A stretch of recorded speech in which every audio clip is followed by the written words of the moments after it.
Is Harry Sisson the most dishonest and the biggest grifter in politics right now?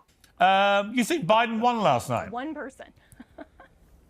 Yeah, no, I did, definitely. So that alone right there, I think discredits whatever this guy has to say about politics for 5, probably at least 10 years.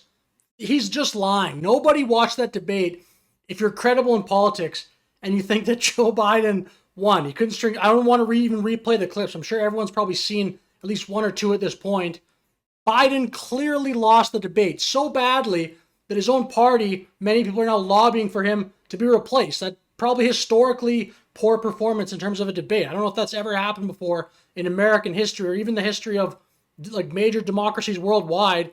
Just one debate going so poorly that now the betting markets have the vice president pass Joe Biden. So on the substance of the conversation, Joe Biden absolutely prevailed. Right, but the problem you've got is I saw the CNN fact checkers on Joe Biden's public statements last night, and it was just untruth after untruth after untruth. Oh, I'm not sitting here I'm not sitting here telling you that Joe Biden tells the truth every single time he speaks, or that he gets every single number right and every single statistic right. He gets most of them wrong. That's not true. To compare Joe Biden's lies to Donald Trump's lies is laughable. Trump told over 30,000 lies during his presidency, averaging around 20 a day, and he showed that last night when he lied about every single thing he talked about.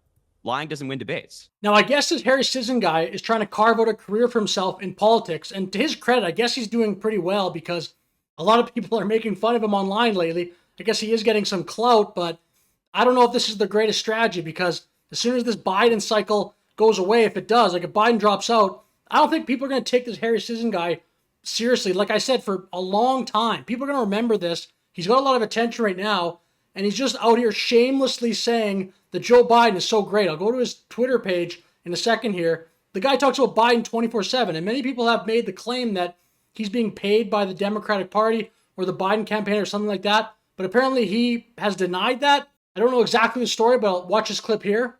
But aren't they paid? They are paid. Yeah, I pulled up the receipts on my Twitter the other day. And they deny it, though. They deny it. I will say Harry Sisson's agreed to do a debate on the culture war. So Harry Sisson apparently denies being paid by the Democrats or paid by Biden-Harris campaign or whatever, but check out his Twitter. I mean, I don't know. I guess you could say like he's trying to carve out a career for himself politically by just hitching his wagon to Joe Biden, but he loves Joe Biden apparently. Joe Biden picture, 21, Harry Sisson. This guy, by the way, is pretty influential. He's got lots of followers on TikTok. I've seen some of his reels on, I think, Instagram. Maybe they're just reposted from somebody else, but he is getting a lot of attention lately. But look at his Twitter. It's just Biden. Like, I'm sure it's going to be just constantly Biden stuff. Here's another tweet from Harry Sisson. This is before the debate happened between Trump and Biden, where Joe Biden made that video kind of calling out Donald Trump, challenging him to a debate. In hindsight, maybe not the best move. Harry Sisson says, boom, President Biden just challenged Donald Trump to some debates saying, I hear you're free on Wednesdays. Exactly. Trump is bluffing. He doesn't actually want a debate. Trump knows that if he gets on a debate or a stage with Biden, he'll embarrass himself. Like, that's so funny. It's funnier now looking back, but even at the time, that is still funny that he would say that before the debate happened. So follow-up tweet from Harry Sisson I'll cover here is he posted this video from the Biden campaign. They released this post-debate, but he's saying, wow, this new ad from President Biden's campaign on the debate is fantastic.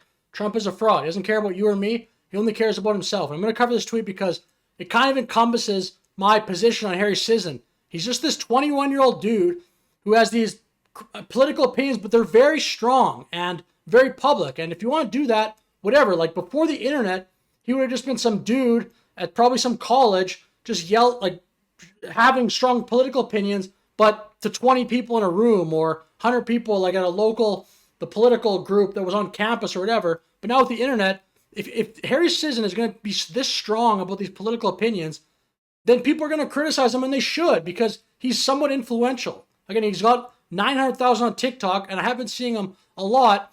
And this is like not a unifying message. He's saying Trump is a fraud. He doesn't care about you or me. He only cares about himself. So in a pre-internet world, it'd be very difficult for a 21-year-old to have their political opinions shared to millions of people around the world like this.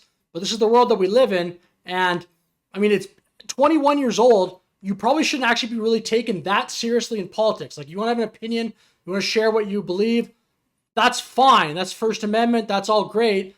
But especially now, if you're 21, you're going to do it, you're going to get millions of followers. Expect a lot of people to troll you and dunk on you. And I think the fact that he just defended Joe Biden's debate, to me, destroys his credibility for a long time. Like maybe Harry Sisson could take 10 years off, learn more about politics, learn more about civics, whatever, and then come back with some credibility. But I don't see how he remains relevant once Joe Biden, if he does, drop out of the race. Again, the betting odds right now actually have Kamala Harris as a favorite. So the betting odds, at least, where people are putting their money where their mouth is, show that the chances of Kamala actually being the replacement or the nominee compared to Joe Biden, it's actually a better chance for Kamala to be the nominee right now than is Joe Biden. But with that said, that's my opinion on Harry Sisson. It's crazy that this 21-year-old has got this big political following. And, I mean, he claims that he's not being paid by the Democrats or Joe Biden, but I don't know. Let me know if you know for sure. Let me know in the comments. Either way, let me know your thoughts in the comments. Thank you for watching this video. Have a good day.